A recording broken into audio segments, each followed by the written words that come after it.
Bienvenue à toutes et à tous sur l'épisode 60 du Brap Show. Avec MGT Design et MGT Design Racewear, on va parler du Supercross de San Diego, la deuxième épreuve du championnat américain de Supercross et même du championnat du monde de Super Motocross. À mes côtés, ça fait 60 épisodes que c'est la même personne, Mister Brap, et en même temps, on ne change pas une équipe qui gagne, alors on repart. Et encore une fabuleuse course parce que Eli Tomac le magnifique l'emporte une nouvelle fois. Et je voudrais commencer avec une petite statistique que j'ai envie de tourner en superstition, mais c'est qu'en 2019, Cooper Webb gagne le titre Supercross. En 2020, Eli Tomac lui succède. En 2021, Cooper Webb gagne le titre Supercross. En 2022, Eli Tomac lui succède. En 2025, Cooper Webb a gagné le titre Supercross. Et j'espère bien, j'y crois fort, qu'en 2026, Eli Tomac va lui succéder. Une deuxième victoire, Clément, en tout cas, haut la main, même si, non, c'était chaud. Mais cependant, il part troisième, il gagne la course. Il a à nouveau le meilleur temps au tour. Et ouais, même si Hunter lui a donné du fil à retordre, surtout à la fin, mais étant donné qu'il savait même pas qu'Hunter était là, on peut pas trop jauger sa performance par rapport à Hunter. Enfin, Eli Tomac avait l'air de vraiment gérer. Et il s'est fait surprendre.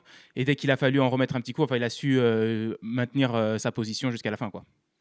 Ouais, c'est vrai. Moi, je l'avais senti un peu fébrile à la fin, tu vois, peut-être un peu limite physiquement. Et c'est vrai que Hunter, il est pareil à Anaheim, il était mieux en fin de manche. Au final, il avait vraiment mis du temps à se mettre dedans et à être un peu plus performant. Et en fin de compte, avec ce qu'il dit à la fin, ouais, il avait l'air de dire qu'il n'était pas du tout au courant qu'il était là et qu'il a été surpris de voir que c'était Hunter même deuxième. Je crois qu'il disait qu'il pensait que c'était encore Roxanne et tout. Donc il a été surpris et je pense pas que Thomas se soit un mytho à se trouver des excuses en général quand il est battu ou quoi. Il sait le dire, il a su le dire aussi en SMX quand il s'est fait battre ou quoi. Donc ouais, je pense qu'il était vraiment pas au courant et qu'il pensait gérer son effort devant face à Roxanne. Et au final, Hunter Lawrence c'était pas très loin et il a été très gentil. Ouais, il a été très gentil. Après, il était, s'il tentait le dépassement, ça aurait été un petit peu moche, je pense, Hunter Lawrence. Malheureusement aussi, en hésitant, enfin, il y est allé à l'intérieur après être passé sur la ligne de départ. Puis du coup, il se rate dans l'enchaînement et ça a donné ce qu'il fallait à Tomac pour maintenir l'écart. Mais oui, c'est vrai que du coup, en fait, il gérait son avance par rapport à Roxane, en pensant que Roxane était deuxième. Et sauf qu'il y avait un Hunter un peu plus rapide que Roxane entre les deux. Donc c'est sûr que ça a dû être surprenant.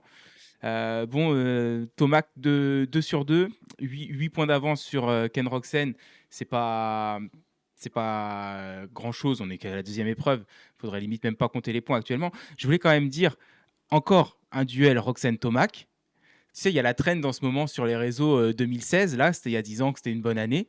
Mais est-ce qu'en Supercross, on n'est pas de retour en 2016 aussi avec ces batailles Tomac-Roxen?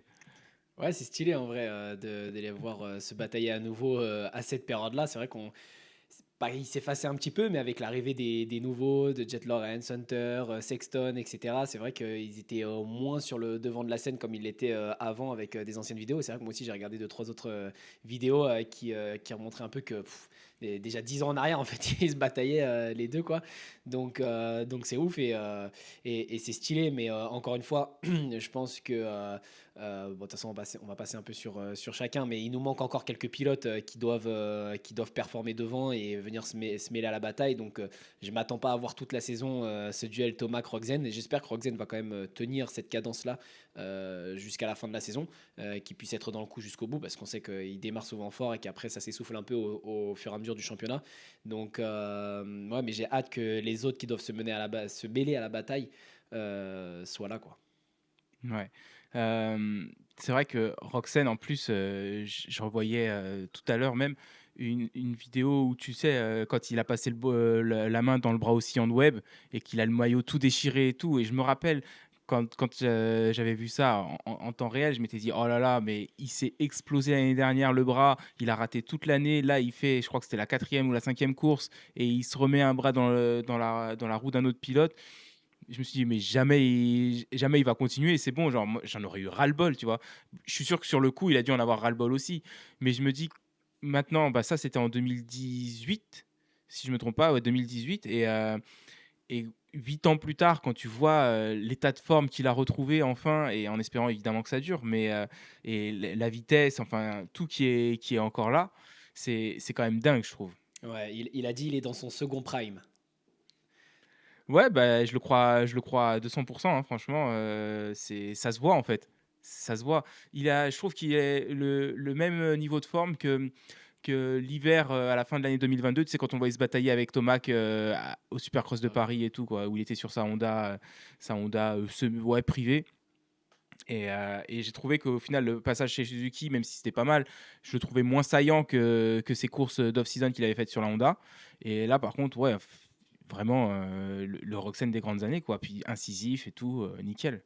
Ouais, mais bon, je trouve quand même qu'il en manque un peu et qu'il est trop gentil. Après, il sait qu'il se bataille avec Tomac et que justement, avec Tomac, ils se respectent très bien tous les deux. Tu vois, il n'y en a pas un qui va venir découper l'autre. Mais c'est vrai que moi, là, quand je l'ai vu, je me suis dit, ah, je mettrais pas un billet sur lui champion parce qu'il lui est trop gentil à un moment donné. Tu vois, il lui manque un peu de. Ouais, on est potes en dehors, mais sur la piste, tu vois, il y a des moments où enfin, il y a des pilotes qui montent qui sont moins rapides au final et qui gagnent quand même parce que bah, ils sont capables de faire. Enfin, tu vois, typiquement un Web en fait, c'est que Web il va pas laisser une porte ouverte et dès que par contre il aura une micro porte d'ouverte, il va y aller, tu vois, sans forcément en plus être agressif et aller au contact avec les pilotes. C'est pas son style à Web, mais c'est pas le plus rapide et il gagne des championnats, tu vois. Mais parce que il est incisif, mais dans ses dépassements et qui laisse aucune miette et que Roxen, je le trouve beaucoup trop gentil, tu vois. Il veut que gagner quand il est le plus rapide, tu vois, et pas juste sur un tour, parce que bah, la semaine dernière, il était plus rapide, cette semaine, non, mais tu vois, j'ai l'impression que quand il est un peu moins rapide, bah, il se dit, bon, bah, je suis un peu moins rapide, donc c'est normal que ce ne soit pas moi qui gagne, tu vois, alors qu'il y a des fois, il y a des possibilités, et là, quand il se fait doubler à un moment donné, avant, je sais plus combien il y avait de boss, là, ça faisait 2 3 je crois, il y en avait 5 l'enchaînement le long des tribunes, avant le quart de tour, enfin après le quart de tour et juste après cet Ah, enchaînement-là, épingle et recoupait ouais, il aussi y en la avait ligne droite. 5, ouais. Voilà, bah, sur cet enchaînement-là, tu vois, à un moment donné, il s'écarte et puis il le laisse passer en fin de compte, Thomas. Tu vois, il ferme pas la porte sur ce quart de tour-là. Il va sur le côté, il le laisse passer et vraiment, il s'arrête à ce moment-là. Donc il y a des moments où il aurait pu fermer la porte et ne pas laisser ouvert et ne pas laisser passer, rouler, tu vois, vraiment.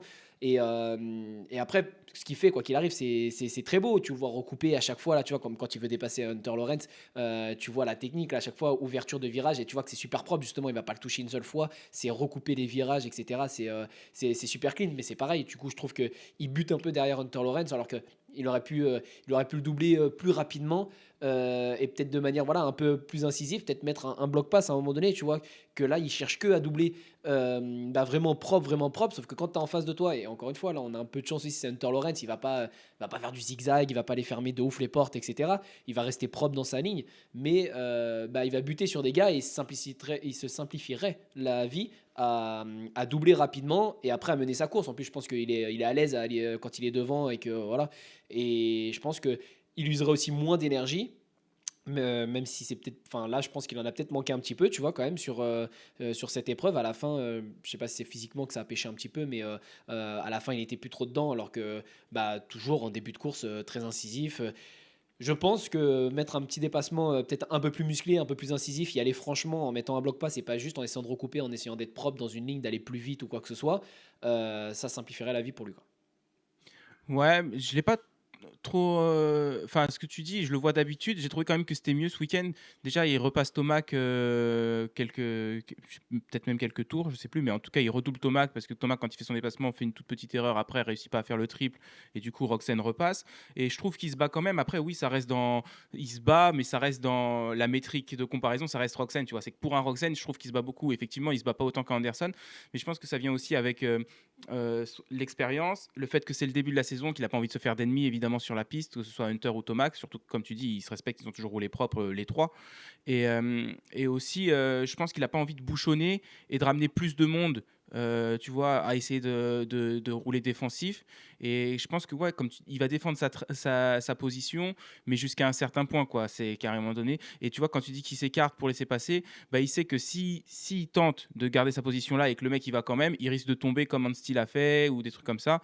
Et donc il préfère laisser la position et tenter de reprendre derrière s'il peut. Après, généralement, bah, quand il se fait rattraper et doubler, c'est qu'il peut pas. Mais je pense que c'est plus sa philosophie.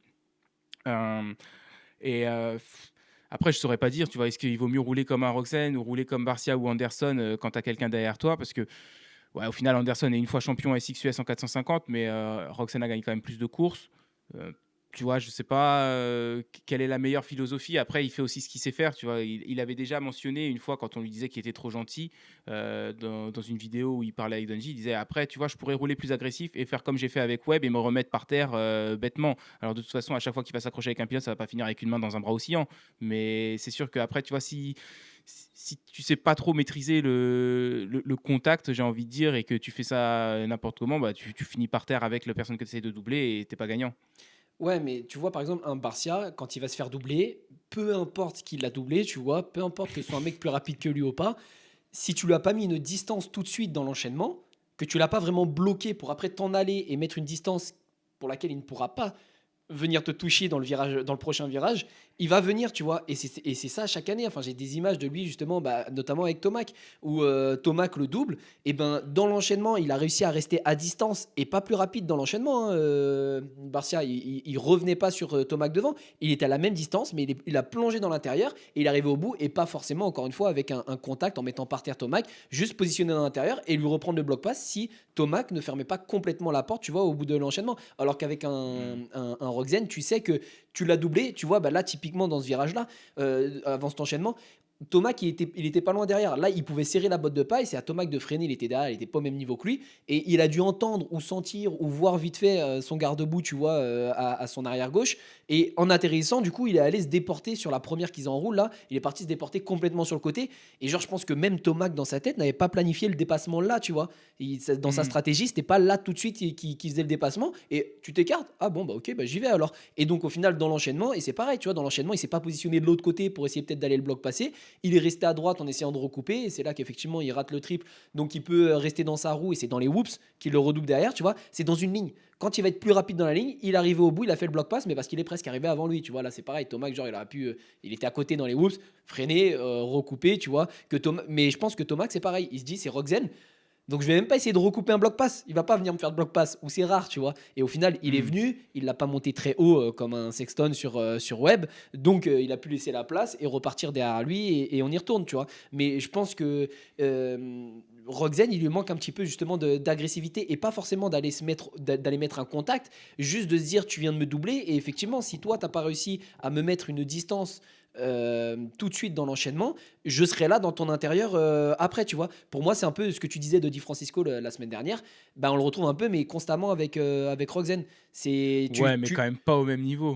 pas au même niveau, c'est sûr, toute proportion gardée. Et puis c'est pareil, Sti, c'est pas forcément Tomac, etc. Mais ça n'empêche que tu m'as doublé et je vais pas venir mettre, mettre un rupteur ou même un Prado. Il a fait ça sur Sexton. Quand Sexton le double en hit, tu le vois mettre gros rupteur comme ça là sous le tunnel, tu vois. Juste faire un petit truc comme ça. Et pourtant, on parle de Prado, il est pas au niveau de Roxen, tu vois. Et il a essayé d'intimider, il essaye de se replacer dans l'intérieur pour montrer qu'il est là, que voilà, ferme les portes derrière si tu veux pas. Et d'avoir cette mentalité-là, en plus, ça fait justement changer un peu le plan de ton pilote, du pilote contre qui tu es en train de te battre.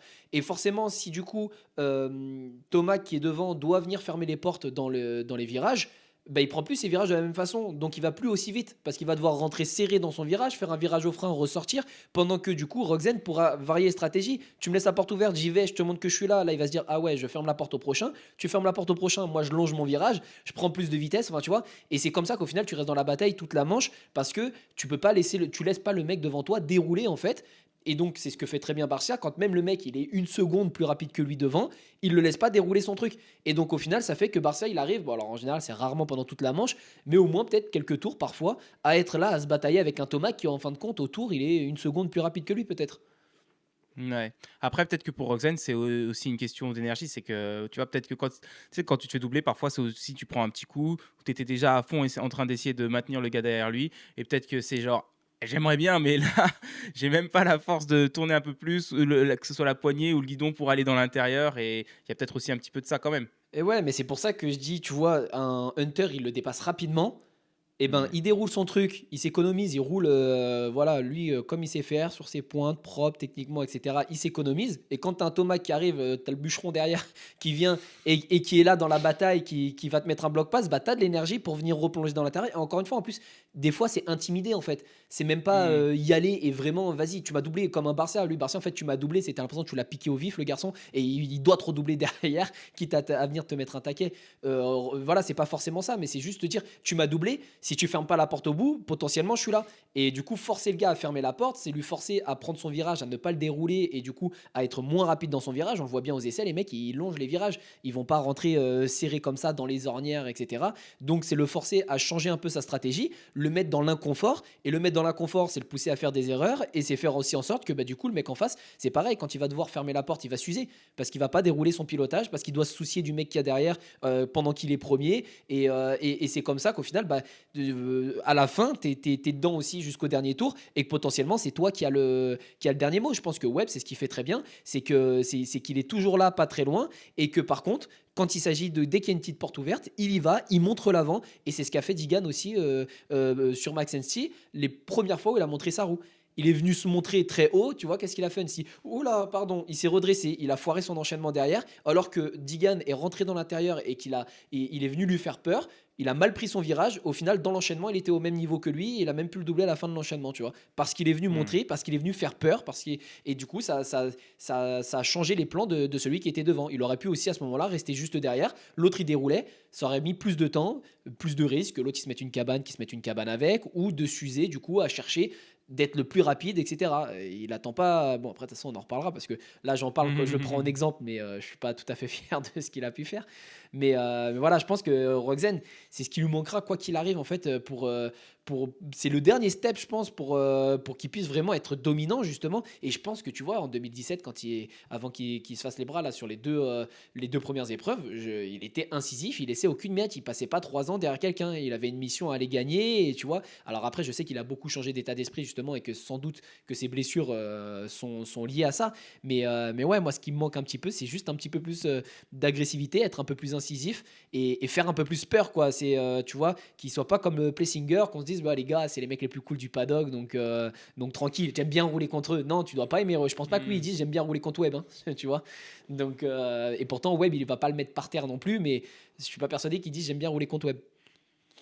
Ouais, je pense que maintenant, avec l'âge et le recul, peut-être qu'il il sait l'apprécier, quoi. Mais c'est sûr que si on en reparle même il y a 4 ans, Non, non, je suis après d'accord avec l'apprécier toi. en tant que personne, on a vu ils ont fait du surf ensemble, donc là Non, oui je parle du fait apprécier de rouler ensemble, tu sais, apprécier de s'affronter l'un l'autre, tu vois, d'avoir ah quelqu'un en même temps qui est hyper difficile à battre et d'avoir ce défi à chaque fois, parce que tu sais que tu l'auras pas toute ta vie non plus, tu vois.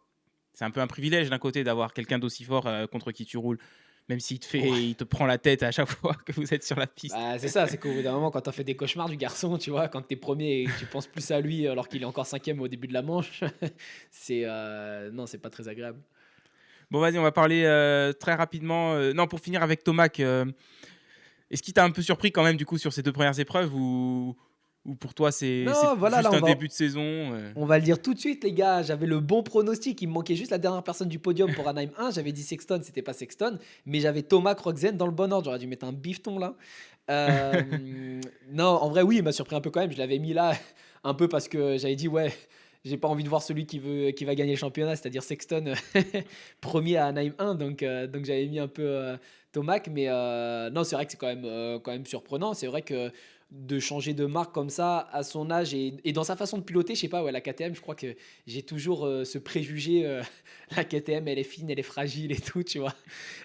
Comme, Alors que Erlings, il est pas fin non plus dans son pilotage, c'est hein. vrai, c'est vrai, c'est vrai. Et c'est vrai que de voir un Tomac dessus, je trouvais que ouah, il allait lui faire du mal à la moto, tu vois. Et en fin de compte, non, enfin, à part ça, je me suis dit que c'est vrai que s'adapter à une nouvelle moto en fin de carrière comme ça et que je trouvais quand même justement qu'il arrivait un peu à la limite sur la YAM, tu vois, face à un Jet Lawrence, tu le voyais des fois s'accrocher, mais un peu s'accrocher au guidon en fait et être un peu au-dessus de ses pompes.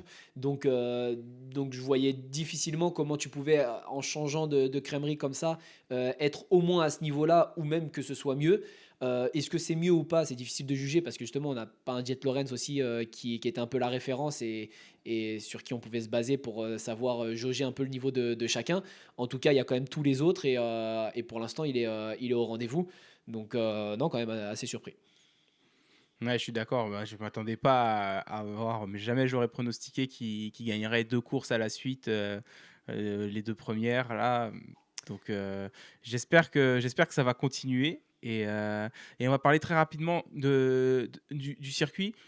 Moi, j'ai trouvé nickel. J'ai trouvé très bien le circuit. La table au milieu des whoops, je trouve ça moins dangereux que le petit triple qu'il y avait à la fin des whoops de la semaine dernière. Pourquoi? Tout simplement parce qu'elle est plus haute, donc tu as quand même très très peu de chances de la rater avec ta roue avant. Donc c'était sympa, je trouvais, d'avoir cet obstacle au milieu des whoops. Le petit wheel tap où ça sautait tout d'un coup derrière, c'était sympa. Il y a d'autres pilotes qui le faisaient pas.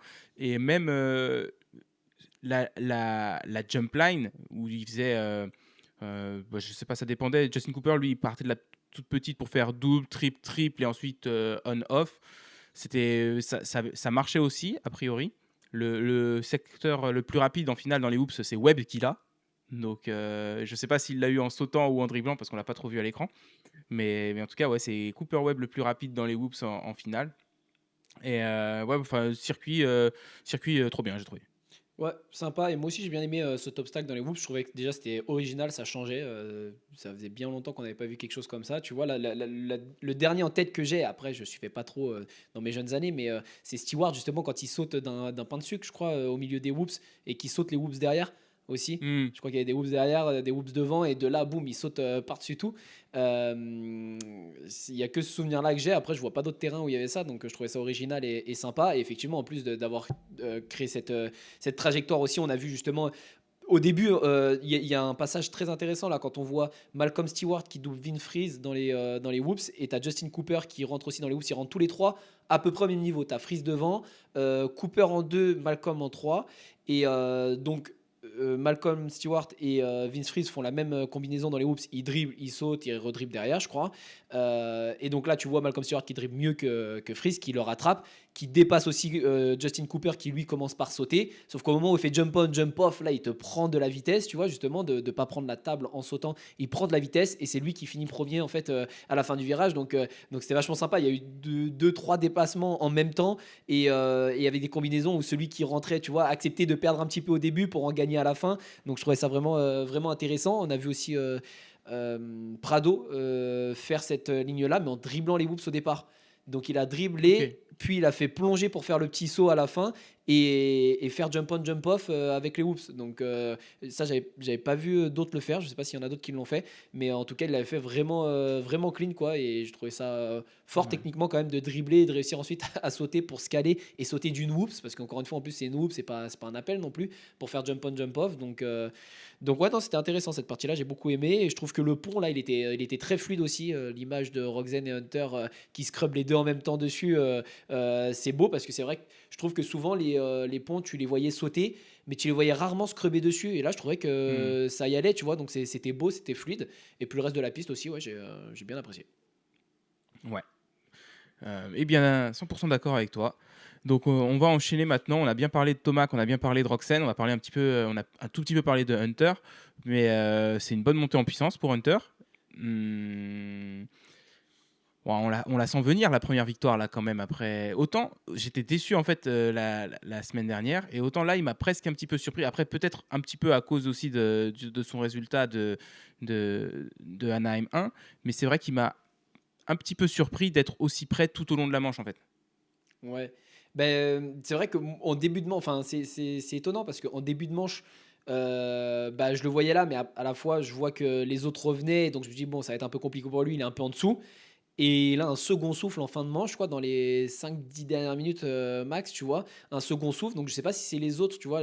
C'est pareil, ce serait vraiment intéressant d'avoir le, le, le, le temps tour par tour pour pouvoir comparer, voir un peu est-ce que c'est devant, ça a baissé de rythme, ou lui qui a réussi à monter petit à petit pour au final être dans la roue de Thomas, tu vois, vers la fin.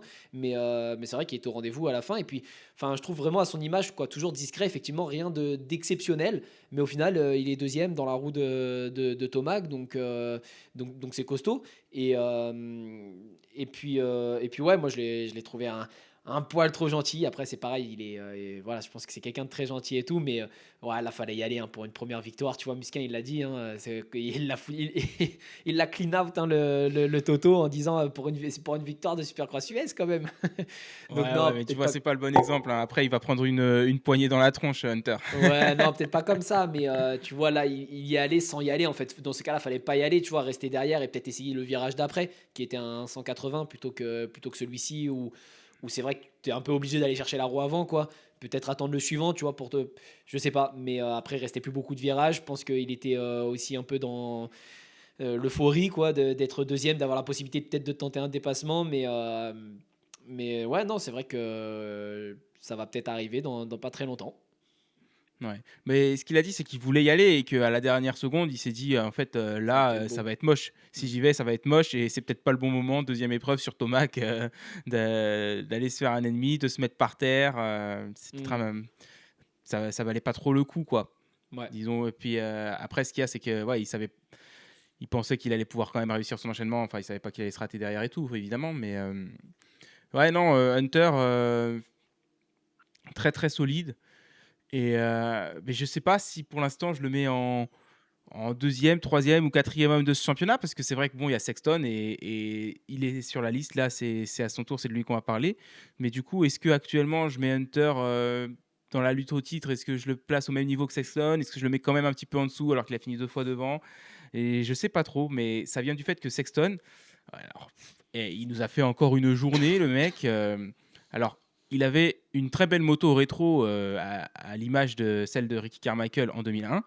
Et d'ailleurs, si vous voulez vous aussi une petite déco rétro, vous avez qu'à demander à MGT Design sur Instagram, @mgtdesign-mx, parce que vu qu'ils font des décos 200% perso, ils peuvent vous faire du rétro. Ils ont déjà fait des décos inspirés du 50e anniversaire d'Yamaha depuis leur existence. Et ils peuvent vous en faire aussi pour les Kawa. Alors, ils vous sortiront pas les jantes en argent, mais pour les décos, ils sont là. Donc, n'hésitez pas. Comme j'ai dit, c'est @mgtdesign-mx. C'est peut-être là aussi que je ressens que je vieillis, mais j'ai trouvé ça très très stylé d'avoir la moto rétro pour Sexton. Euh, mais sinon, ouais, il nous a fait une journée où la chute aux essais, où il va pilonner Mitchell Harrison. Alors, pour moi, Mitchell Harrison, il est quand même en tort parce qu'il revient au milieu du virage alors qu'il est sur un tour lent, il regarde rien et tout. Mais n'empêche que Sexton, il prend son virage encore une fois comme s'il y avait personne. Il voit même pas qu'il y a un mec devant qui fait n'importe quoi, quoi. Et je pense qu'il aurait dû un petit peu voir quand même. C'est vrai qu'en plus, j'entendais ça dans le Pulp Mix Show et je suis complètement d'accord, mais c'est qu'il y a souvent ce ressenti de Sexton qui regarde pas assez devant lui, tu vois, pas assez loin devant lui, qu'il a souvent la tête baissée. Et alors lui, il dit j'ai la tête baissée, mais j'ai les yeux qui sont relevés et je regarde quand même devant. C'est juste pour avoir une position neutre au niveau de ma nuque, si tu veux. Mais c'est vrai que quand tu vois ça, tu te dis bah peut-être que tu regardais quand même pas assez loin devant là. Bah, au, De- au début, c'est ce que je me suis dit, mais pourquoi il râle, tu vois, à ce moment-là. Et après, je me suis dit, ah, parce que dans l'angle qu'on voyait aux essais, je me suis dit, peut-être que Harrison est revenu des pits, tu vois, et que Hmm. du coup, quand lui était dans sa ligne droite en train de bombarder, il le voyait pas sur la piste. En fait, non, il était bien sur le côté, mais effectivement sur un tour lent. Et c'est vrai qu'au début, bah, il est sur le côté, donc je pense que Sexton il bombarde. Et après ça, Harrison il vient prendre son virage, mais c'est vrai qu'il monte pas tout en haut, il vient le prendre ensuite au milieu. Et donc au début, j'avais cet avis-là, je me suis dit, mais Sexton, regarde devant toi, en fait, il était là depuis le début. Et après, je me dis, mais en fait, il anticipait peut-être que Harrison, vu qu'il était sur son tournant, bah, soit il allait s'arrêter, tu vois, regarder derrière, s'arrêter pour laisser les mecs faire leur virage, ou monter très haut et lui il aurait pu prendre une ornière un peu plus basse tu vois et ça se serait très bien passé donc c'est vrai qu'après je me suis dit ouais non au final c'est peut-être pas Sexton qui enfin il l'avait peut-être vu et bah il s'était dit il est sur un tour lent moi je suis sur un tour rapide donc il va s'arrêter il va se mettre sur le côté enfin il va pas venir en plein milieu du virage et donc ouais au final je suis assez partagé au début je mettais la faute sur Sexton je me suis dit putain en plus il râle quoi après alors que le gars il est devant lui je vais lentement il vient me percuter je comprends pas prendre l'intérieur quoi et en fin de compte, c'est vrai que quand tu regardes un peu plus en avance, il était sur un tour lent bien sur le côté droit à la base, Harrison, et il vient prendre le virage en plein milieu, lui aussi un peu comme s'il était tout seul sans trop regarder derrière, je pense. Donc ouais, au final, je pense que manœuvre de Harrison, pas top top. Après, voilà, Sexton, Je trouve qu'il est pas toujours très alerte et ouais, il s'imagine peut-être souvent qu'il est tout seul et que, bah, un mec sur un tourlant ne pourra jamais le déranger parce qu'il est sur un tourlant et que forcément il fera attention. Enfin, tu vois, c'est comme les gens qui vont sur la route et puis qui se disent, «Non mais moi je suis maître de mon véhicule». Bah oui, mais tu pas tout seul. Il y en a d'autres qui peuvent faire des bêtises et cetera, donc tu dois rester concentré, même si toi tu es capable de rester sur ta ligne et de respecter le code de la route. Si un autre ne le respecte pas, enfin, toi tu as le feu vert, tu fonces, il y a un mec en feu rouge, il le respecte pas, il te percute, bah il t'a percuté quand même, tu vois? Et c'est lui qui est en tort, oui, mais du coup, il faut quand même être alerte de ceux qu'il y a aussi sur la piste autour de toi, tu vois, un peu comme à l'image de Smith et Davis l'année dernière, tu vois, Smith qui fait son enchaînement, Davis qui enroule, alors qu'il enroule pareil un peu devant comme ça, mais Smith, je pense, il prend son enchaînement, il est sur un tourlant, il le calcule même pas, le gars, quoi, tu vois, il est concentré sur son truc. Donc bon, peut-être un petit peu des deux à faire Ouais. un peu plus attention, quoi, Après, pour Smith et Davis, c'est quand même plus compliqué pour Smith de s'adapter ce qu'il est à en la l'air. dernière seconde parce que vu que tu es un coup en l'air, un coup au sol, un coup en l'air, évidemment, plus difficile. C'est vrai que Sexton, ça revient à ce qu'on disait la semaine dernière. Ouais, il roule comme s'il était, il se soucie de rien. C'est genre, il y a moi la piste et puis les autres. C'est comme aussi quand ça s'est serré avec Roxanne sur l'enchaînement à Anaheim et il diverge, tu vois, un peu sur Roxanne et heureusement, Roxanne l'avait pressenti et heureusement, les deux autres aussi, ils ont fait non, nous c'est bon, on va se contenter de faire double et on vous laisse envoyer le triple parce que ouais, ça aurait pu être. Enfin, si les quatre ils sautaient, ça se passait pas bien quoi. Mm, mm. Et c'est Sexton qui est tout à droite et qui dévie vers la gauche. Ouais, il roule comme s'il était tout seul, alors qu'il n'est pas tout seul. Et j'ai envie de dire c'est un petit peu un problème, mais c'est surtout un petit peu un problème pour lui parce que c'est vrai que ça lui coûte des erreurs. Bon, ça lui a déjà coûté des erreurs aussi en course, quoi, mais où ça paraît d'être juste des erreurs d'inattention. Là, oui, évidemment, je suis d'accord. Pour moi, Mitchell Harrison, il a un petit peu fait n'importe quoi, mais enfin, T. Sexton, peut-être qu'il a vraiment trop fait confiance à Harrison et s'est dit non, non, soit il va traverser plus vite et je vais pouvoir passer derrière, ou alors, comme tu dis, il va s'écarter. Mais à un moment donné, tu vois dans la vidéo et dans l'impact qu'il n'y a aucune tentative d'éviter ou d'amortir l'impact pour Sexton. Au moment où il est dans Harrison, il est toujours en train de prendre son virage, Sexton. Ouais, non, c'est vrai, mais bon, après, d'un autre côté, tu vois, il est en train de faire son tour chrono, il est concentré à bombarder et prendre sa ligne, et du coup, tu vois, ça serait arrivé en course. Là, je dirais non. Là, enfin, tu vois, je mettrais plus de responsabilité à Sexton en course en passant un retardataire, par exemple. Même situation, c'est un retardataire. Je mettrais plus de responsabilité sur Sexton parce que voilà, là, faut que tu changes de ligne. T'es pas à l'abri que le retardataire il se mette par terre et que du coup, tu restes bloqué derrière lui, tu vois, un truc comme ça. Que là, il est aux essais et du coup, ben, il prend que la trace la plus rapide. Tu vois, il se soucie pas de fermer la porte, il se soucie pas de ce genre de choses. Et justement, aux essais, bah, même le retardataire, il est pas enfin, du coup, c'est pas un retardataire, mais il est pas dans sa course, tu vois. Que autant Hmm. en course, le retardataire est dans sa course, donc potentiellement, il essaie d'aller le plus vite possible, il doit faire aussi attention à ce qu'il y a derrière, etc. Que là, Harrison, quand il est sur un tourlant, bah, il doit juste faire attention à pas s'arrêter parce que c'est la règle et de faire attention à pas gêner ceux qui arrivent derrière. Donc effectivement, il a fait un peu n'importe quoi et je pense que Sexton, il restait dans sa ligne, du coup, il partait du principe que bah il allait se mettre sur le côté ou passer plus vite justement et donc il est resté sur sa trajectoire la plus rapide sans en changer. Je lui aurais mis un peu plus de part de responsabilité si on était en course et que du coup il doublait un retardataire par exemple. Ouais. Mais je trouve que c'est quand même un peu typique, quoi. C'est au final, tu vois Sexton par terre avec et puis tu vois surtout le ralenti et t'es même pas surpris presque. Mais bon. Après, il tape la grille en finale. Alors peut-être qu'il s'est pris une petite douille par Prado. Il revient quand même de la 22e à la 8e place en un tour. Si ça est quand même sensationnel. Ouais. Mais il finit malgré tout à 18 secondes du premier et il prend une demi-seconde sur le temps le plus rapide par Tomac. Donc un petit peu impressionnant et en même temps sa fin de course pas tant que ça quoi. Ouais, ben, c'est vrai qu'il était remonté je crois à 6 secondes à un moment donné du premier. Et donc c'est vrai que là je me suis dit, oh là il y a au moins podium qui va se jouer. Et ensuite, ouais, je sais pas trop ce que lui en a dit, mais un coup de mou d'un coup où la distance, l'écart s'est recreusé. Mais c'est vrai qu'il a fait une remontée quand même assez surprenante, surtout très tôt, quoi. C'est qu'il a pas mis Hmm. toute la manche pour revenir quatrième. Je sais plus à combien de minutes il s'est retrouvé quatrième, mais c'est arrivé très vite. Donc, Bah, je crois qu'à la mi-course il était déjà 4. ouais. Donc c'est pour ça que je me suis dit, ah, il y a moyen, si continue de pousser comme ça va être intéressant et tout. Et ouais, après, je sais pas, un petit coup de mou. Ouais, plus aussi Ouais, efficace. il a dit qu'il a perdu le flow, donc après, je sais pas, les traces qui se dégradent et il était plus aussi à l'aise, j'en sais rien. Qu'est-ce que, qu'est-ce que tu penses du fait qu'il ait changé les têtes fourches pour des têtes fourches pro circuit, la biellette et l'amortisseur? Ouais, Et les c'est assez suspensions aussi, surprenant. parce qu'il a dit qu'il a essayé les suspensions de Kitchen. Ils ont pris les suspensions de la moto de Kitchen, ils les ont mis sur les siennes cette semaine Non, mais il a roulé au avec la testing. 250 aussi. Il a roulé avec la moto Ah, de aussi, Kitchen oui, c'est ça, ok. aussi. Et il disait que c'était fun de rouler sur une 250 et tout, et que tout le monde s'était bien investi, même Pro Circuit justement, pour lui donner une meilleure moto, etc. C'est vrai que là, je retrouve un peu un peu à l'image de Ferrandis, hein, quelqu'un qui cherche sans arrêt à avoir la moto parfaite, quoi. Alors que c'est vrai que la semaine dernière, alors après, tu vois, je rejoins un peu DV qui disait ça, il était le plus rapide d'une demi-seconde, je crois, aux essais la semaine dernière.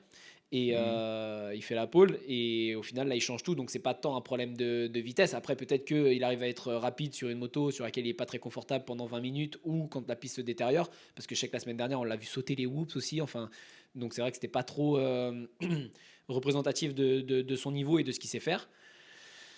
Ouais, je sais pas, à la fois tu vois il est capable de tout changer et de performer quand même. Enfin, j'ai l'impression que justement, c'est pour ça que j'étais pas trop inquiet avec son changement sur Kawa, parce que j'ai l'impression que peu importe le matériel que tu lui donnes, quand même, il est quand même suffisamment bon, tu vois, euh, pour, euh, pour performer avec la moto que tu lui donnes. Et pour le coup, et justement, il va pas faire comme un Tomac ou Webb quand il change de crèmerie, à essayer de retrouver les mêmes réglages, ou tu vois, comme David dit, faire d'une Yamaha, tu la transformes en KTM ou vice-versa, tu vois, pour essayer de rester sur ce qu'il connaît. Il a pas trop peur du changement, et la preuve encore ce week-end qu'il a tout changé. Et bah, lui, il avait l'air d'être satisfait quand même des changements qu'ils ont opérés. Donc, ouais, c'est surprenant.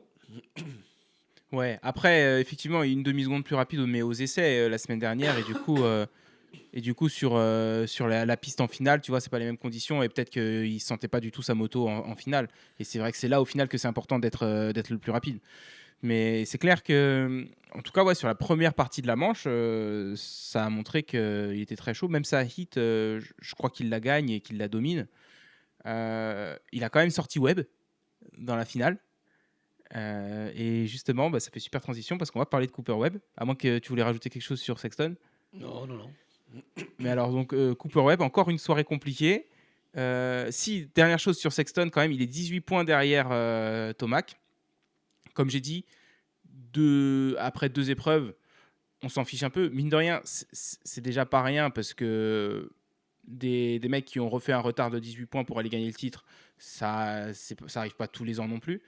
Mais en même temps, on sait très bien que Sexton, il est capable d'aligner trois victoires de suite, et s'il gagne trois courses de suite, minimum, il divise le retard par deux. Donc c'est pas si inquiétant, on est d'accord. Non, non, non. Bon, non, avec le nombre, c'est pareil. Tomac, là, il est sur un nuage, mais on s'attend pas à ce que Tomac soit sur cette lignée toute la saison, quoi. Ouais, c'est clair, tu fais une septième place et t'en perds des points. Donc, après, moi, j'espère, hein. Tomac, Grand Chelem. Tout à l'heure, Allez, j'y pensais là quand on en parlait, je me suis dit, parce que on parlait de Tomac, je me suis dit, c'est vrai que maintenant on commence à comparer un peu à McGrath, mine de rien, on regarde les stats et tout, le nombre de victoires et 55 tout. victoires quand même, hein. Ouais, et puis bah, je me suis dit, bah, tiens, ouais, c'est vrai, ça parlait de Grand Chelem, tout ça, là, à chaque fois, Jet, quand il arrivait, qui dominait et tout, bah, ça se trouve, le Tomac, il va venir montrer à tout le monde et mettre tout le monde d'accord. Ouais, ce serait. Non, mais déjà s'il en gagne encore 3 ou 4 Tomac cette année, c'est un truc de ouf, hein. Mais donc ouais, 18 points de retard pour Sexton, c'est pas grand-chose. On arrive à Webb, 21 points de retard maintenant, ça fait un petit peu plus. Une soirée compliquée encore pour Webb. Déjà, il fait la même chose qu'il a fait à Plessinger sur Colt Nichols en hit. Donc là, je commence à pas comprendre. C'est quand même pas des erreurs qu'on voit souvent de Cooper Webb, et là, c'est deux fois de suite. Après, en finale, il se fait sortir par Sexton, il a dit qu'il lui en doit une et qu'il lui rendra. Ah ouais? Donc, ouais, apparemment, il a dit qu'il allait lui rendre, hein. Parce que moi j'ai Il entendu l'aura. j'ai entendu que dans une interview, il a dit ouais, il a laissé pourtant la place de se faire doubler, mais il s'est fait, je sais pas comment on dit en français, balayer quoi. Ouais. Et ensuite il disait ouais, je sais pas, peut-être que la Kawi elle doit pas très bien tourner. Donc il a lancé déjà un petit pic à son image quoi. Mais par contre, ouais, j'avais pas entendu qu'il lui en doit une et qu'il lui rendra. Mhm. Et ouais, du coup, ouais, j'imagine qu'il a raté, je me souviens plus trop, j'imagine qu'il a raté son départ du coup en finale Webb. Mais j'étais en train de me dire peut-être qu'il se met trop de pression parce qu'il se sent bien, qu'il a eu un bon hiver et qu'il est le champion en titre et qu'il sent qu'il a une opportunité vu que Jet est out et qu'il se met peut-être un peu trop de pression de performer très fort, très vite dans la saison parce que c'est vrai que lui aussi, généralement, c'est plutôt quelqu'un qui démarre doucement et qui monte en puissance. Et là, je trouve que ça fait 2 semaines qu'on voit des erreurs qui sont quand même pas typiques du personnage. Ouais, non, je suis assez d'accord. Ça se peut qu'il arrivait un peu justement, et puis comme tu le disais, justement, quand tu vois que les gars ils ont tout planifié par rapport à lui, par rapport à Jet, qui était un peu la référence et que c'est lui qu'il fallait battre, bah, il est pas là et donc ils pensent tous qu'ils ont leur opportunité et plus que jamais, quoi, on va dire. Donc ça se trouve, ouais, c'est ça, hein, c'est étrange, effectivement. Et bon, après, moi, sur le dépassement, Sexton ne laisse pas de place, mais il a laissé la place, lui, Webb, de se laisser doubler. Mais bah, c'est vrai qu'un bloc pass, il s'est mis sur sa trajectoire et qu'il aurait peut-être pu freiner un peu plus. Et je pense qu'il ne s'attendait pas à se faire monter si haut. Et c'est ce qui a mené justement à la chute. Après, c'est pareil, je pense que Sexton, son but, c'était pas de l'emmener si haut, tu vois. Il est arrivé fort aussi dans l'intérieur. Il est monté haut dans le virage. Et ouais, à l'image de Sexton, il ne se soucie pas trop de ce qu'il y a autour, quoi. Je vais pas, oh là, attends, je vais pas monter trop. C'est pas un Roxen. Je vais pas montrer trop pour surtout pas te toucher, justement. C'est j'y vais, je prends la place, j'ai quelque chose à faire et peu importe qui t'es, j'y vais, quoi. Et donc ça a mené à la chute parce qu'au final, le dépassement n'était pas très agressif non plus et on voit que bah, c'est il se déséquilibre à la fin en touchant sa roue arrière et boum, il se met par terre. Donc ouais, je suis curieux de voir la suite entre les deux là. Ouais, c'est clair qu'en fait, si t'es web et que tu regardes le replay de Sexton sur Harrison, faut pas le prendre personnellement après, tu vois. C'est juste Sexton, il était là en mode, t'es là, mais je m'en fiche comme tout le monde en fait. Je m'en fiche de tout le monde, je prends mon virage. Ah, c'est clair. Euh, cependant, alors pour Cooper Webb, je suis un petit peu inquiet pour ses chances de titre parce que je trouve que 21 points de retard, ça commence à faire pour lui. Disons que pour l'instant, on a encore Roxanne, Hunter, Chase et Eli qui sont en pleine forme, en tout cas en bonne santé, pas blessés sur la piste. Et que je le vois mal aller, par exemple, ramasser 3 victoires de suite à la régulière alors qu'il y a tout ce monde-là sur la piste. C'est sûr que si on en perd 2 demain pour blessure, et qu'il reste plus que Roxanne et Hunter ou Eli et Chase, je me dis oui, là peut-être qu'il peut bénéficier, tu vois, sur des terrains en plus qui le favoriseront plus, très très troués, genre des Indianapolis et des trucs comme ça. Là, je peux voir un Cooper Webb aligner quelques victoires et refaire son écart, mais là, je trouve que actuellement, j'ai noté 8e et je crois que c'est son résultat en finale. Je sais pas, il doit être 6 ou 7 au général, 21 points de retard. Évidemment, tout est possible, mais je trouve qu'il se met du coup vite dans un déficit qui va être difficile à compenser. Ouais, mais à la fois, il était combien de points de retard derrière après 2 épreuves l'année dernière? Parce qu'effectivement, je trouve qu'il a commencé, il a enchaîné des places dans le top 10 en fait au début de saison. Et moi, je le voyais pas du tout justement comme un prétendant au titre l'année dernière, quoi. Au début, je le trouvais presque aux fraises l'année dernière. Je serais curieux de regarder les résultats qu'il avait eu. Donc, moi, je suis pas spécialement inquiet. Ça fait beaucoup pour l'instant, mais il y en a encore 15 des courses. Et encore une fois, ils vont chacun avoir à un moment donné des pépins où lui il pourra peut-être être présent justement et enchaîner des podiums si ce n'est des victoires.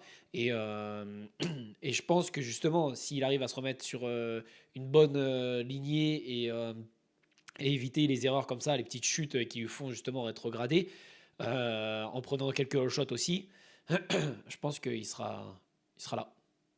Ouais. L'année dernière, je crois quand même qu'il fait podium à San Diego. Ouais, je crois qu'il finit 3 derrière Eli et Jet. Et à Anaheim, il doit faire devant Eli, parce que Eli, il finit 5 après sa grosse remontée. Et je pense que Webb, il doit faire mieux que ça quand même. Il doit faire 3 ou 4. Je sais plus qui a fini 2 derrière Sexton l'année dernière à Anaheim 1, mais si, c'était Roxanne. Roxanne avait fini 2. Et du coup, ouais, Webb, il doit faire 3 ou 4.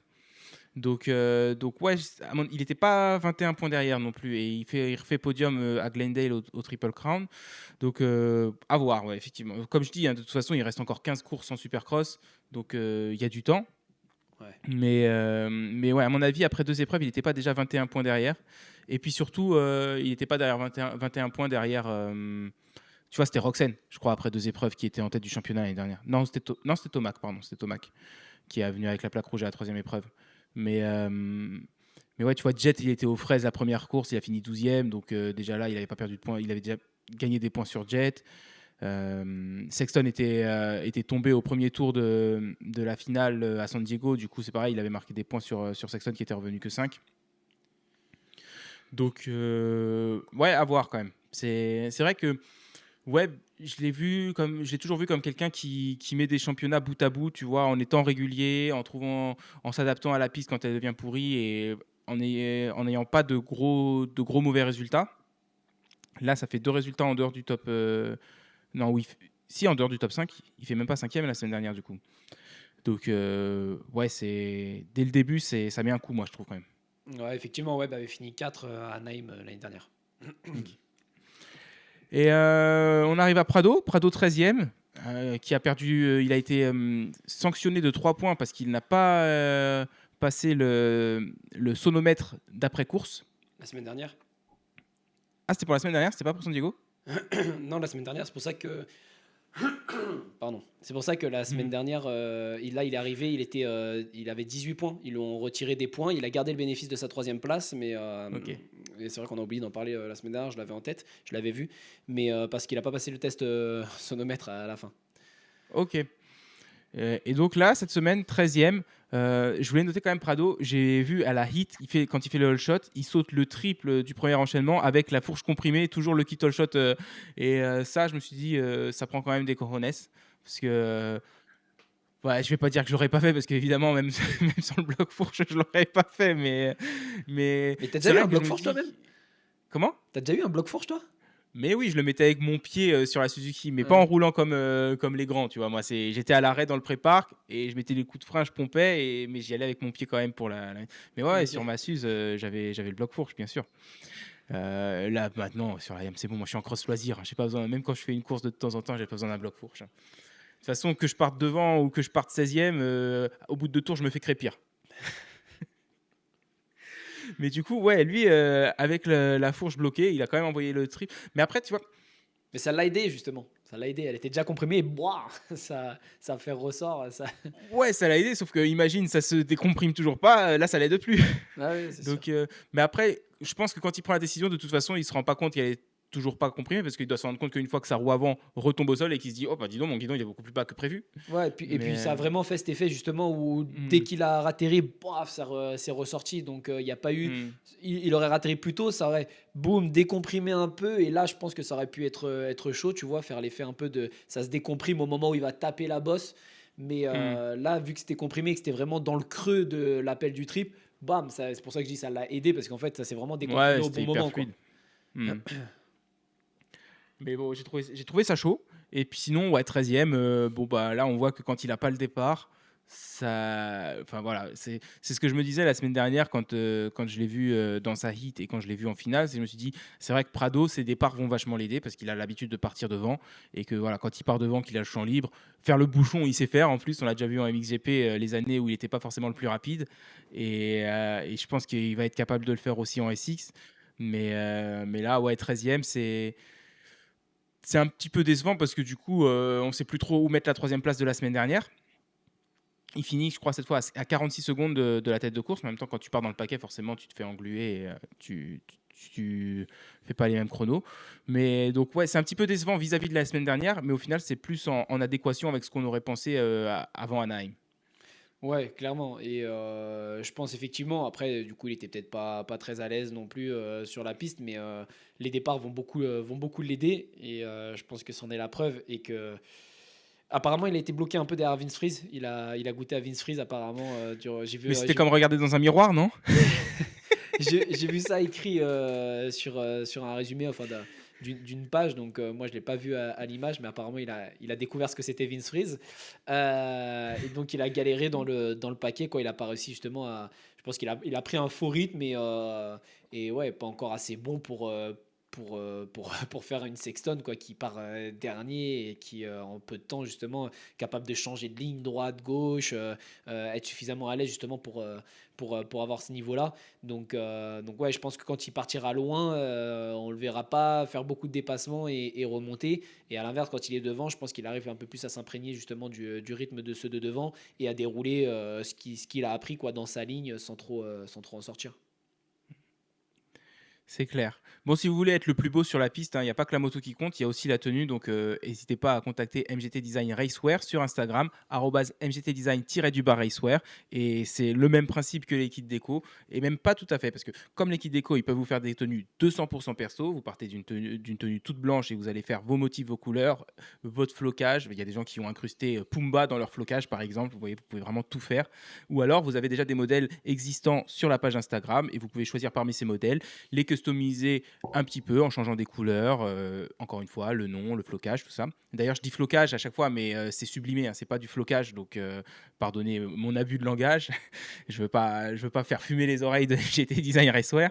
Mais donc voilà, n'hésitez pas à les contacter sur Instagram, @mgtdesign, MGT Design-du-bas Racewear. Et petite mention quand même pour Malcolm Stewart, qui, avec 2 fractures dans l'omoplate et une épaule qui était déboîtée la semaine dernière, finit 10e. Et apparemment avec une côte déboîtée là cette fois-ci. Il roulait avec une côte déboîtée, donc j'ai pas trop compris comment il s'est fait ça, si elle était déboîtée de la semaine dernière ou elle s'est déboîtée là, il a roulé avec la côte déboîtée, j'ai pas trop compris, mais apparemment on peut rajouter à la liste une, une entrecôte. Ok. Peut-être son mécanicien lui a raconté une trop bonne blague sur la grille de départ et il s'est déboîté la côte en rigolant. Ouais, il a rigolé un peu trop fort, je sais pas. Mais je trouve qu'il a pris du poids par contre. Ah Et je dis ouais? ça pas ça par rapport à la semaine dernière, parce que la semaine dernière, je l'ai pas suffisamment vu à l'écran pour m'en rendre compte. Mais là, dans sa tenue grise, je le trouvais vachement épais, le Malcolm, quand même, par rapport Ouais, à, mais parce que par rapport à l'année dernière ou par rapport au Supercross de Paris, tu vois. le noir ça affine et le gris du coup ça épaissit un petit peu, alors c'est peut-être ça. Non, je sais pas, j'ai pas spécialement fait attention là Ok. à sa corpulence, je sais pas, Bon, tu remarqueras peut-être plus du coup la semaine prochaine, maintenant que je t'en ai parlé. Tu me diras ce que t'en penses. ça va. C'est tes devoirs pour la semaine prochaine. Ok. Bon, et puis Dylan 9e, j'ai noté correct. Disons que 2 top 10 de suite pour les 2 premières courses sur une Ducati.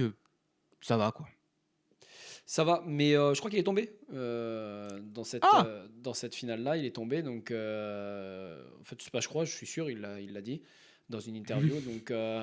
Donc ouais, encore une fois, je pense que lui, c'est pareil. Tu lui donnes un all shot, effectivement, le podium, je pense il est pas trop. Enfin, tu lui donnes un all shot et un physique, ça commence à faire beaucoup de choses du coup à donner. Et tu lui donnes le niveau de Jet Lawrence et il est champion du coup. Non, mais parce que là, tu vois, son meilleur temps, 53,6. Il fait un meilleur temps que Plessinger qui fait 7. 53,6, Joey Savacci qui fait 5. Oui, d'ailleurs, mention spéciale à Joey Savacci qui était dans le coup toute la finale là et fait 5. Donc, C'est clair. beau gosse, beau gosse. Et donc Bah, voilà, tu vois, encore un pilote qui, en fait, il fait partie de ces pilotes, Joey Savacci, où selon le départ, ils peuvent faire des résultats qui sont vraiment solides ou alors passer une soirée pourrie et finir 12e, quoi, en fait. ah, parce que mine de rien, enfin, je sais pas, je crois que tu fais un sondage, il n'y a personne qui l'aurait positionné 5 là, comme ça au milieu de tout le monde. Et puis même là, tu vois, on parle et tout, les résultats, je les ai sous les yeux. Et il passe un peu incognito, discret et tout. On l'a pas vu beaucoup à l'écran non plus, mais effectivement. Et voilà, en 53,6 aussi, un poil plus rapide là, à 2 centièmes que Ferrandis. Donc voilà, c'est des positions dans lesquelles il peut être, je pense. Et puis même quand tu le compares à un Savati, il peut finir devant. Donc voilà, après on arrive à Sexton ou Roxen, Lawrence, Thomas qui était quoi qu'il arrive au-dessus. Mais tu vois, voilà, je pense qu'un top 5, c'est faisable. Donc c'est vrai que c'est un poil décevant quand même les résultats d'être à peine dans le top 10. Alors que voilà, quand on voit soit les noms, soit même les chiffres des temps autour, etc., je pense qu'il a moyen de faire mieux en ayant un physique costaud qui puisse tenir justement à la cadence toute la finale. Ouais. J'ai cherché Marchbanks ce Mm. week-end. Ouais, Je ne l'ai pas absent. trouvé. Ah, il s'est Euh, blessé à l'entraînement. Ouais, il a fait une chute à l'entraînement en fait la semaine. Il a tapé la tête et il n'a pas passé le protocole. Enfin, il a pas passé. Il a tenté, hein, mais Ah, il s'est pas dit j'y vais pas, non, j'y vais pas. non, Il a séché. il a, il a pas réussi le protocole en commotion en fait de l'AMA où ils te prennent en fait je crois tes réflexes un petit peu des trucs comme ça en début de saison quand tu es en pleine forme et ensuite il y a un délai à avoir par rapport à tes temps de réaction et tout qui doit pas être trop grand sinon ils considèrent que en fait tu es encore trop sous les effets de la commotion et que tu peux pas rouler et donc voilà il n'a pas réussi à passer ce test. Et c'est là qu'il faut être malin et pas se donner à fond au début de saison. Ouais. Après, je sais pas si c'est des trucs que conscients, tu sais, ou s'il y a des réflexes qui sont un peu comme les réflexes myotatiques qu'on a vus en cours d'SVT et tout, où genre le corps réagit tout seul et tu sais, peut-être des trucs genre contraction, dilatation de la pupille ou des trucs comme Mm. ça, tu vois. Ouais, parce qu'à tout moment, ils font exprès de pas réussir au début de saison et on leur dit, mais toi, tu prends même pas part à la saison, gros, t'es trop lent. Ça va pas, ton cerveau, il fonctionne pas bien, mec, change. Après, tu vois, je me dis, James, il faisait tellement de commotion cérébrale que ça se trouve, il était déjà sous commotion quand il faisait sa baseline, du coup, c'était bon pour lui, par exemple. C'est ça, il se prenait un petit par l'avant la semaine qui précédait et comme ça, c'était représentatif de son niveau tout au long de la saison.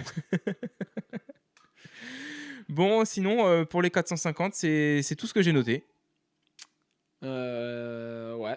Dommage pour Jason Anderson aussi, là, 11e, avec un Ouais. tour en 53-6, pareil, donc dans les mêmes temps qu'un Joey Savacci, par exemple. Donc, ouais, je sais plus trop lui ce qui s'est passé là pour lui, mais même en qualif, je crois qu'il était pas trop mal. Et puis après, oui, parce que je crois qu'il partait derrière Prado à la base. Et il s'est fait doubler par Sexton. Et Mhm. Sexton ensuite a doublé Prado. Et au final, il était quand même un peu plus loin. Il a pas réussi à aller chercher Prado. Mais ouais, dommage. Mais bon, voilà, c'est tout.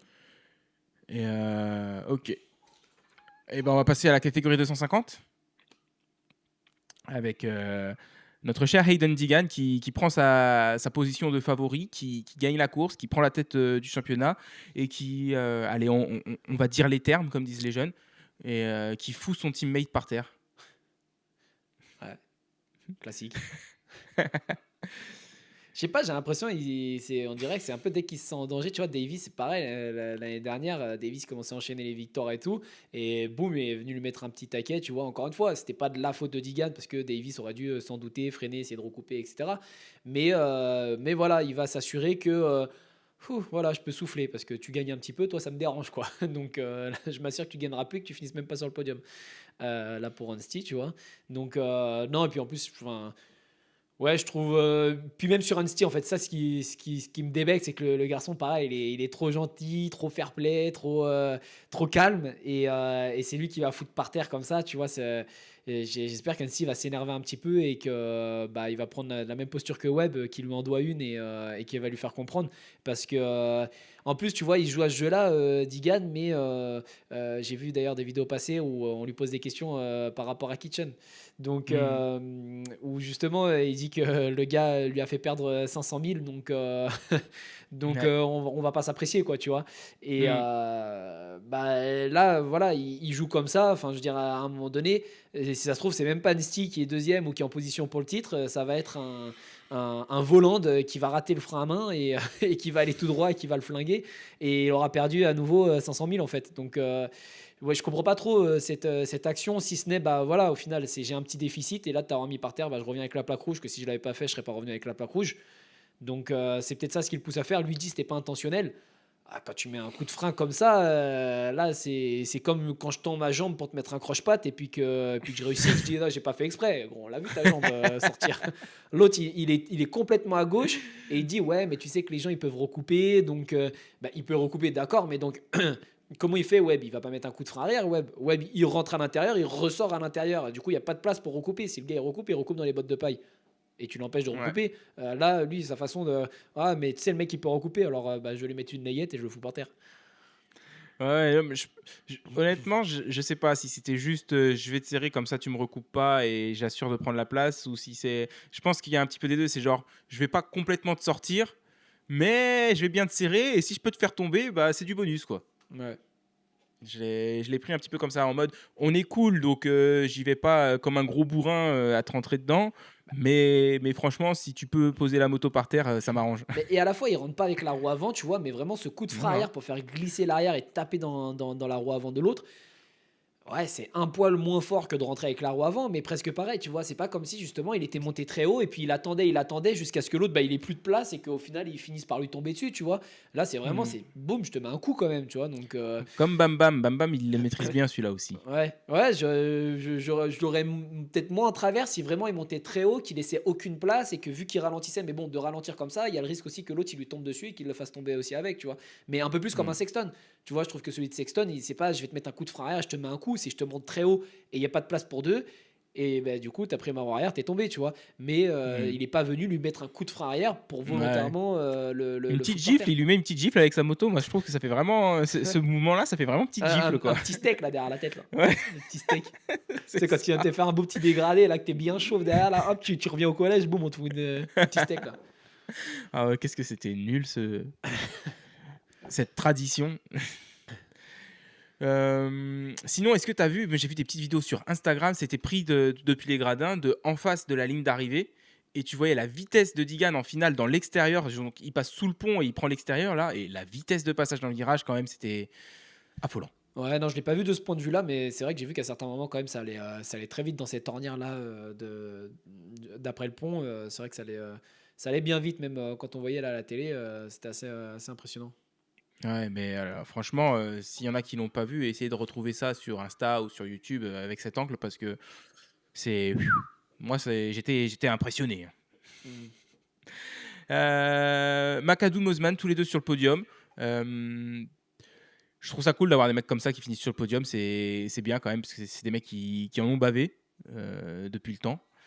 Après, c'est sûr qu'au niveau du roulage, par rapport à Kitchen ou Anstie ou même Imus, il en manque un peu. Tu vois, Imus, il était très bon aussi. Il s'est fait peur et du coup, il a vraiment relâché la pression sur les 2 derniers tours. Ouais. Mais sinon, et puis ça va. Les deux, en fait, McAdoo et Mosiman, ça va les mettre en confiance, je pense, et les aider à continuer à s'améliorer petit à petit, quoi. Ouais, non, c'est clair. Du coup, peut-être un petit peu cher payé parce que bah, on a un Steve par terre et un Kitchen encore aux fraises au départ là et qui tombe dès le départ. D'ailleurs, bah, à l'image de Sexton, donc Sexton n'est pas tombé, mais tous les deux partent dernier et reviennent quatrième.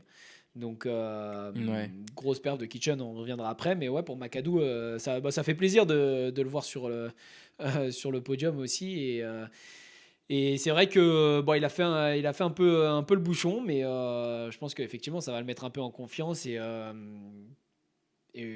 ouais, je pense qu'il faut continuer dans cette lancée-là, quoi. Ouais.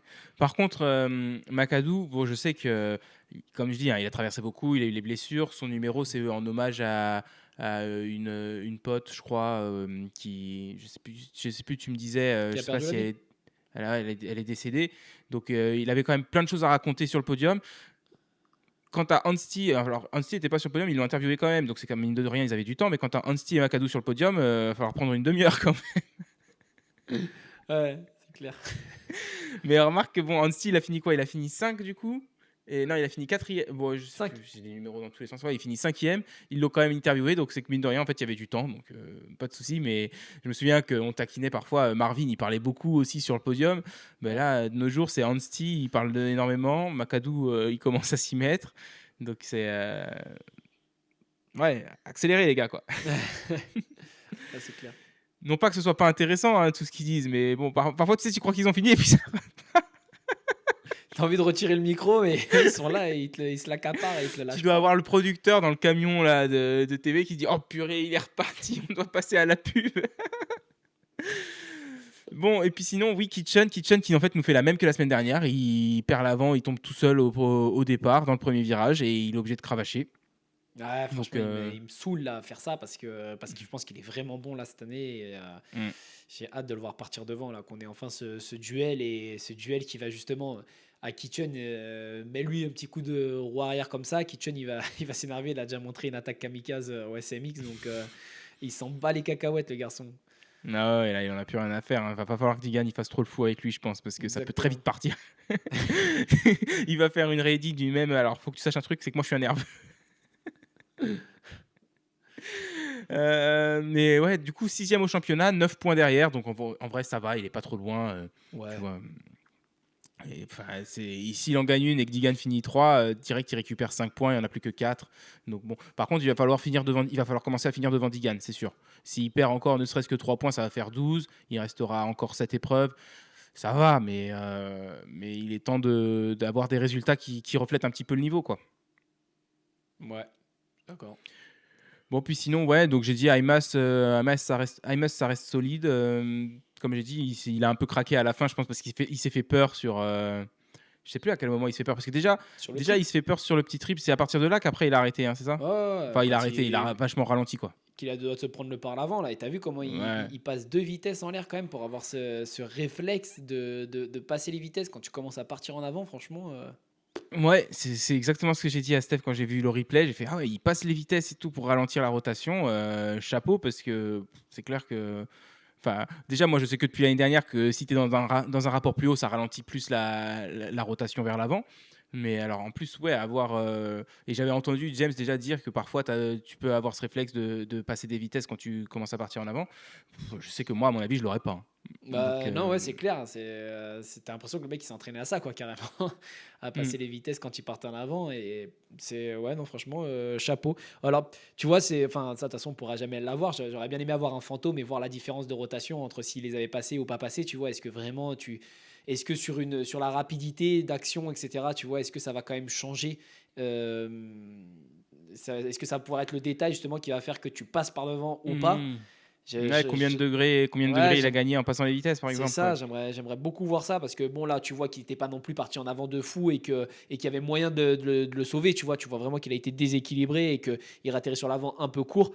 Mais est-ce que d'avoir passé ces deux vitesses, parce que c'est pareil, les deux vitesses du coup il les passe pas dès le départ, il les passe au fur et à mesure. Donc au final est-ce que ça lui a permis quand même de gagner un petit peu et que s'il l'avait pas fait, bah ça aurait été le petit détail qui fait qu'il serait arrivé un peu trop court ou un peu trop sur l'avant et que ça aurait été la catastrophe, je sais pas. Mais même quand il atterrit après pour sauver ça, moi je m'attendais à ce que du coup parce que je pense qu'il était cuit aussi à ce qu'il prenne l'appel, à ce qu'il prenne le virage en appel de saut là et qu'il aille dans les gradins, le garçon. Donc il a réussi à choper les freins en finale, il a même pas calé, pas tombé, rien. Franchement, ouais. Après on voit qu'il a relâché la pression là et il s'est fait Mmh. doubler ensuite par un Sticky Kitchen justement. Ouais, un Sticky Kitchen. Ouais, mais bon, ça reste un bon début de saison pour Amos. Je vais dire que je l'attendais pas là. Oui, je l'attendais même pas derrière la grille Ouais. pour la côte ouest. Donc c'est clair que c'est top. Oui, et puis du coup, Anstey, on en a pas trop parlé, mais en dehors du fait que bon, il se fait prendre par Digan et qu'après il se fait prendre presque la même par Kitchen, mais alors là, a priori, il n'arrivait plus à prendre son levier d'embrayage, ou en tout cas, il n'a pas réussi à le prendre assez vite parce que son levier a bougé avec la chute. Mais bon, en dehors de ça, Anstey, ça reste solide. Toujours un petit peu plus lent aux essais, mais il compense après en course. Et je pense que c'est vraiment, ouais, toujours peut-être un peu derrière Digan et Kitchen, mais je pense que c'est vraiment un client pour le titre. Ouais, clairement. Et c'est vrai que. Et j'ai cru que Kitchen allait lui remettre la même que Digan, tu vois, pas volontairement, tu vois. Lui, pour le coup, justement, il va pas te Hmm. mettre le coup de frein arrière, mais il est parti le monter très haut. Et je me suis dit, oh non, pas une deuxième fois quand même. Donc, non, ça va, il est resté sur ses roues. Mais ouais, c'est dommage. Effectivement, là, même en vitesse, tu vois, sur le temps autour, il est 4 dixièmes moins rapide, un peu moins que 4 dixièmes moins rapide que Digan. Et on voyait qu'il était un poil moins rapide, mais. Je pense qu'Annecy, il faut qu'il s'énerve aussi un petit peu et qu'il ferme les portes parce que tu vois, tu le pressentais. Enfin, même lui, il avait pressenti.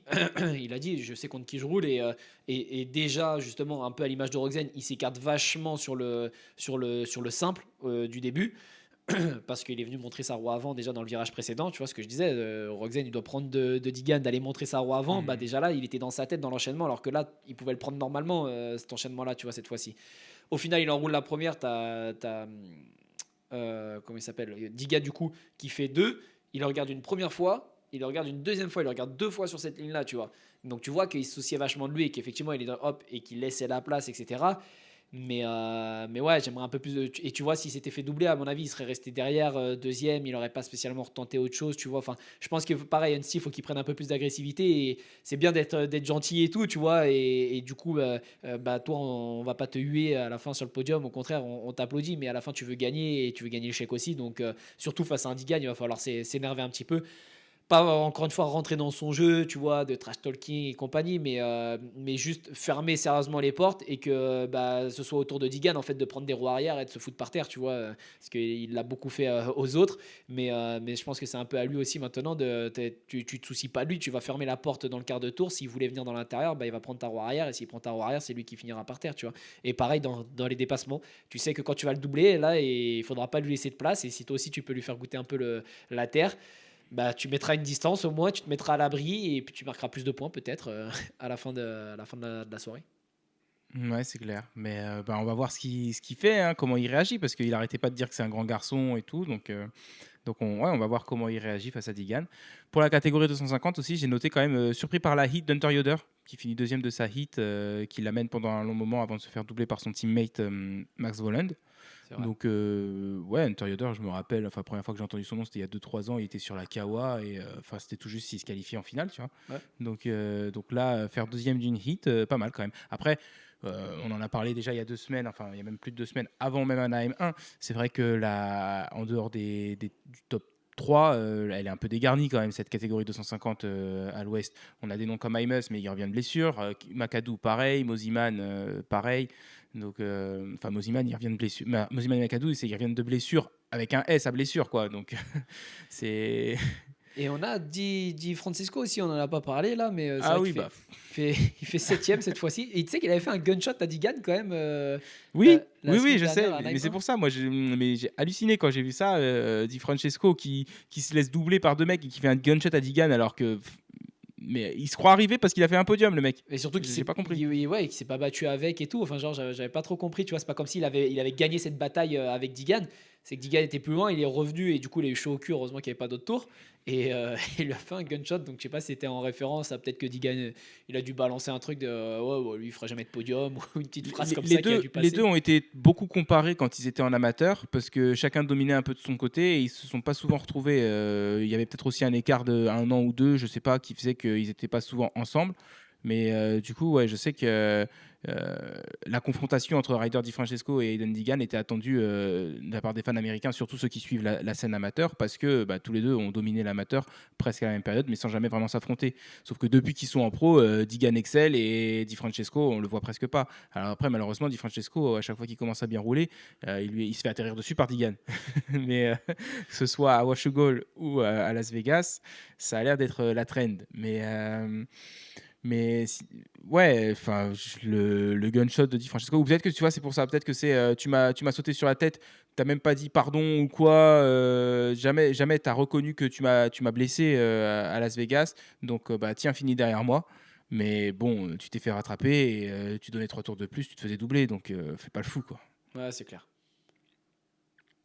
Mais non, enfin, tu vois, Di Francesco, sixième, mais moi je trouve que c'est ce qu'il nous montre. De toute façon, s'il part pas devant, il sera pas sur le podium, hein. Et puis, comme Bah, c'est disait ça, c'est Lé, que là, il il est double parti jamais aux personne. alentours de Donc, cette place-là, ou peut-être un petit peu plus loin, peut-être aux alentours du top 10. Et il a vu un kitchen le fumer. Et lui, ouais, il a regagné quelques places, mais sans plus. Donc, ouais, pas terrible cette course-là. Je m'attendais à ce qu'il. Là, tu vois, je suis le team manager, je suis un peu moins. Encore un peu moins content au final, parce que c'est pas un manque de combativité, mais juste que ouais, t'étais un peu loin, t'étais un peu aux fraises là. ouais, bah, moi de toute façon, si je suis le team manager de Husqvarna, j'étais déjà pas content la semaine dernière. Alors, c'est bien, ça continue. Au moins c'est constant. On sait à quoi s'attendre. Bon, écoute, c'est tout, hein, c'est tout pour San Diego 2026. Ouais, petit clin d'œil Anthony Bourdon, top 10. Oui, c'est bien. C'est mieux que la semaine dernière. Et Il a fini combien la semaine dernière? je sais plus.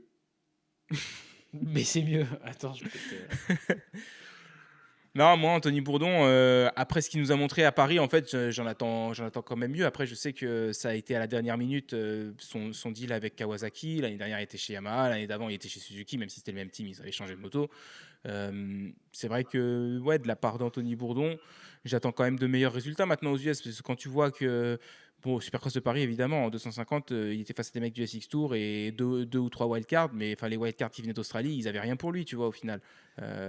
Il n'a pas gagné toutes les manches, mais il a rattrapé, il doublait, il allait de l'avant. Enfin, c'était quelque chose quand même. Moi, j'étais surpris du niveau d'Anthony Bourdon au Supercross de Paris. Et, le Anthony Bourdon du Supercross de Paris, il fait pas que dixième à San Diego, tu vois. Il se rapproche. Alors, il roule avec Di Francesco, je pense. c'est... Oh. Il a fait 16e à Naim 1. Ok. Donc vraiment mieux. Par contre, ouais, je sais pas Parce que s'il roule comme à Paris. Parce qu'encore une fois, à Paris, t'avais Luke Clout, quoi. derrière Di Francesco, il y a qui Là, là à San Diego? Parce que là, du coup, on a Digan, McAdoo, Mosiman, ça c'est les trois premiers. Kitchen en 4, Anstie 5. on a Unsti 5, Chance Aimas 6, 6. Ok, Di Di Francesco est Francisco 7. 7. Ok. Et 8, Vo- 9, c'est qui? Voland 8, Schwartz 9, et Schwartz, il était plus rapide que Schwartz par exemple, donc là il y a peut-être une position à gagner, 9, tu vois. Mais après voilà, le niveau de Voland, tu ramènes Voland au SX de Paris, je pense qu'il finit devant Bourdon. Non, c'est Euh, clair que Voland, c'est quand même vraiment un bon pilote. et Et Di Francisco pareil, je pense quand même qu'il finit, ouais, ouais, peut-être, ou peut-être qu'il y a un peu match au SX de Paris pour Di Francisco face à Bourdon. Ouais, tout dépend comment il se sent quoi le Di Francisco, parce que bon, ouais, disons qu'au Supercross de Paris, si Di Francesco part premier, tu le revois pas. Et s'il part 3, il se fait battre. voilà, parce que Di Francisco il fait quand même podium à Anaheim 1, donc même si c'est Anaheim 1, etc., Bourdon je le mets quand même pas sur Oui, un mais Prado podium. aussi, il fait podium à Anaheim 1. Ouais, mais tu vois, c'est pareil. Prado, je trouve que quand tu le vois rouler, quand même, ça roule quand même mieux. Je trouve qu'il a un bon flow Ouais, quand même sur la piste, je tu suis vois, d'accord. et que oui, il n'est pas encore à dominer, à aller doubler des gars, etc. Et que le départ l'aide beaucoup, et puis peut-être même psychologiquement aussi, hein, quand il y en a qui sont mieux en tête et qui excellent en tête. Enfin, c'était un peu à l'image d'un Tomac aussi, quand il partait loin. Des fois, c'est vas-y, ça me fait chier. Je pars loin, je finis 12, tu vois, et la semaine précédente, il gagne, la semaine d'après, il gagne. Donc des fois, il y a des pilotes comme ça, et puis lui, voilà, je pense qu'il est quand même aussi un peu au début de sa carrière Supercross, et que en partant derrière, c'est sûr que je m'attendais pas à ce qu'il nous fasse des remontées et ce qu'il double du gars, mais même Anthony Bourdon, tu lui fais faire un all shot, il finit pas sur le podium à Anaheim 1 en Mais pour 2,50 ou Prado, 4,50. la légende dit que quand il s'est fait doubler par Sexton, il s'est arrêté à la pit lane pour dire à Kawasaki, mais c'est quel Kawa que vous lui avez donné là? Parce que moi, j'avais pas ça l'année dernière. Ils lui ont donné la bonne. Celle d'Anderson. On a donné la tienne à Marchbanks. C'est ça. Bon, trêve de conneries. On se retrouve la semaine prochaine après Anaheim 2 pour une nouvelle victoire de Tomac. Putain, maintenant que je l'ai dit, voilà, j'ai porté la poisse. Tu vas voir qui va pas gagner. Ouais, non, pas trois, pas Purée. trois. Tu peux gagner une fois, mais pas deux. Ou à la limite, tu peux gagner deux fois, mais pas trois. Tu vas nous la faire jusqu'à 15 comme les tuches. Non. Moi, je veux Non, bien là, qu'il c'est en bon, gagne Sexton, 15. il a compris. il va, il va rétablir la vérité, là, c'est bon. Allez, on va faire un petit quiz avant de se quitter. Donc là, Tomac, il est à 55. À la fin de la saison SX, tu estimes qu'il sera à combien de victoires? Euh,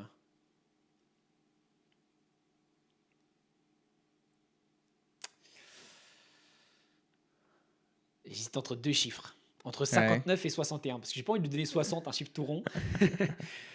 59, je me dis, c'est peut-être un peu pauvre, mais à la fois, ça fait 4 de plus, donc ça lui en ferait gagner 6 déjà 6. sur la saison. Ouais, c'est Ouais, pas mal. je vais être raisonnable, je vais partir sur 59 parce qu'on a Sexton qui va aller en prendre. On a un Roxen qui va au moins en prendre une. On a un Webb qui va se réveiller aussi un petit peu. Et puis peut-être une apparition aussi d'un gars un peu comme un Malcolm Stewart, tu vois, ou Hunter Lawrence, voilà, qui va sans doute, j'espère quand même pour lui, là, en gagner au moins une. Donc ouais, allez, je pars sur 59. Allez, je dis 62. Je fais le fou, là. Ça Je va. dis qu'il en gagne encore 8. Non, ça fait 7. Ouais, les maths, c'est dur. Moi, j'aime la moto, j'aime pas l'école.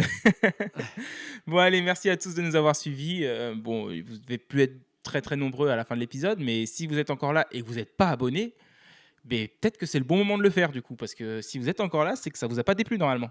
Donc merci de nous avoir suivis et s'il vous plaît, abonnez-vous. Et on vous retrouve la semaine prochaine après Anaheim 2. Salut.